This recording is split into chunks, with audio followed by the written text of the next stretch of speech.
Hey folks, I bought a Pittsburgh 3-ton jack and I'm going to check it out and see how it works. I'm going to give a good review on it. My son's part of his exhaust came unloose on his car yesterday, so I'm going to jack that car up and check out what's up with his exhaust and see if I can fix it. If not, he's got to take it to the garage. But in the meantime, I got a Pittsburgh 3-ton jack, hydraulic jack, low clearance. So this low profile, this way you can get under most of the cars. Sometimes it's difficult to get under some of them, especially once my Mustang and maybe my son's Mustang is lowered. So without further ado, here's my review.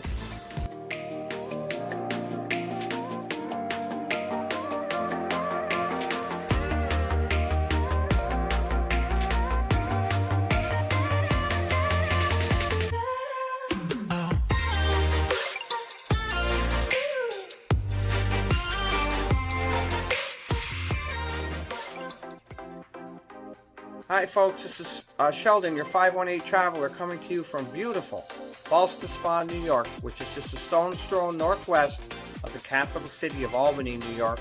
And I want to thank you for checking out my channel and for watching this review. In today's video, I will be reviewing a Pittsburgh 3-ton low clearance hydraulic floor jack that I bought from Harbor Freight Tools. Overall, I have to say that it's a pretty good jack. It's constructed very well with the steel that it uses. It moves around pretty well. Unfortunately, I did find some more problems with paper directions that I got, and I will definitely talk about those in the video. But again, I'm reviewing a Pittsburgh 3-ton low clearance floor jack, and I hope you find this useful. Okay, it looks like it's pretty well made. It's made out of really good steel, it looks like. Really good steel. It was $154 if I remember correctly. Now right off the bat, when I'm looking at the directions, you have to fill the hydraulic piston with jack oil, hydraulic jack oil. And thank God this was sitting next to the jacks at, I bought this at Harbor Freight. So I went ahead and bought this, not understanding that I would need to add some in order to use the jack the first time. But right off the bat with the directions said before you use it, you needed to add hydraulic jack oil. And the issue is, when you're following these directions right here, it says remove 4 screws holding on a pump cover. Well, not ever playing with one of these before and filling one up.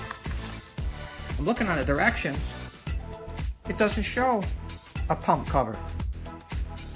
So I got a little bit confused as to what the actual pump cover was. I was able to figure it out because you gotta, if you look down here, you've got to get in there to find the fill screw in order, as per the directions, to fill it up. But that's not the point.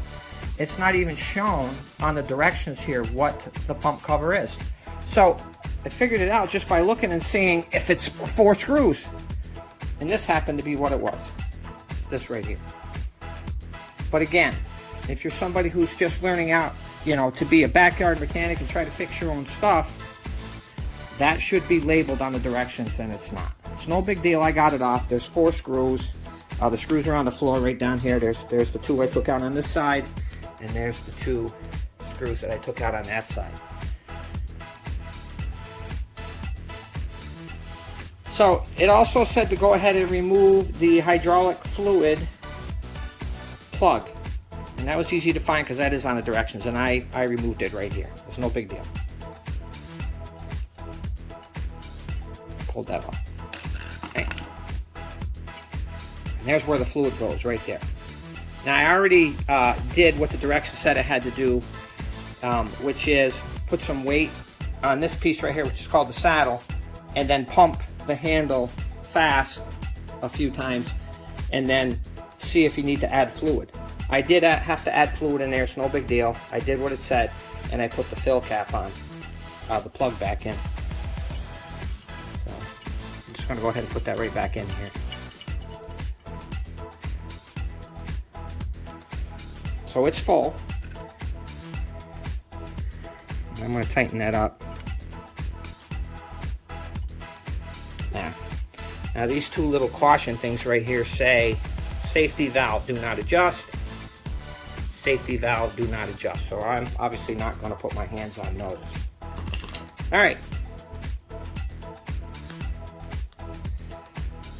When I was done filling the piston, it said to turn the handle back clockwise and then pump. See if it's working, which it's moving. So far so good. The second issue I found with the directions, if you look up here under number 1, it says align the hole on the lower handle with the handle lock button and connect the upper and lower handles together. Make sure the button clicks into place. That's easy because that's just a snap. That's this. These two handle pieces right here need to hook together. It's kind of like a tent pole and you snap them together, the old tent poles. That's no big deal. But then it goes on to say, loosen the set screw and insert the assembled handle into the handle socket. Tighten the set screw. Well, if you look at the picture over here, it doesn't show you a set screw. This is the second thing that you have to figure out on your own.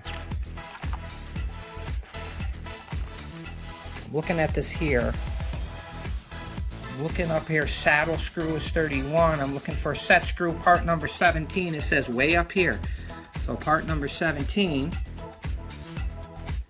where is it? Right there. There's your set screw there. But to me, this is where it pulls the whole piece apart.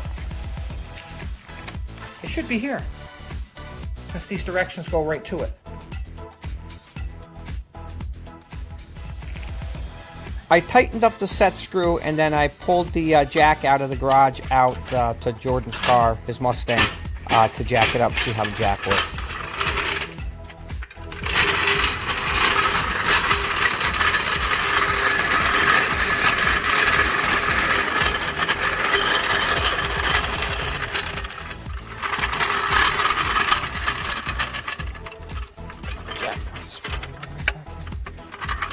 Okay, so it's holding. I found the jack point.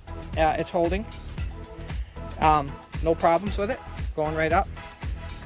I need some more clearance to get underneath this car, and I'm going to get a jack stand because we always need safety. So, on the surface, other than directions, so far it's great.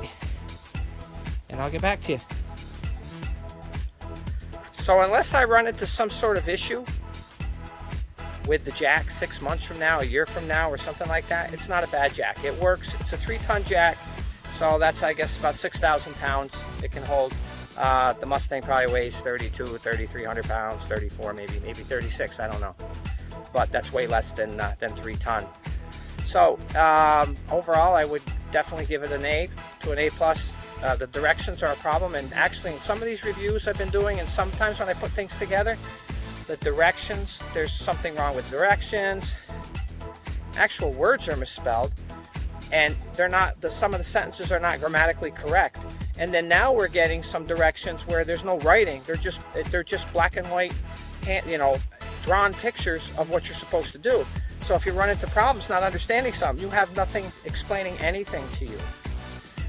So with these manufacturers, the directions themselves end up being problems many times that I've noticed. I actually have bought some outside deck lights that I haven't put the video together on, but right off the bat there was a problem with the directions, and I'm going to highlight that when I do the video. But that's on the manufacturer, and they need to get their act together. I don't know if they need to hire somebody with an English background that puts these directions together, who they pay to do the directions. I'm not really sure. But like I said, oftentimes there's problems with directions. So other than that, like I said, it's a nice jack. It's very well made, not good steel, and Pittsburgh usually makes a pretty good product. So like I said, I'll give this an A. If you like this video, please give it a thumbs up. You're welcome to leave any comments as long as they're clean, and I'd like it if you subscribe so I can keep putting this content out on things that I'm going to review. And I'll see you on down the road. I've used the jack since I reviewed it, and overall it's performed very well. I have not had a problem with it. It works very well, and again, I totally recommend this product for anybody who needs a jack.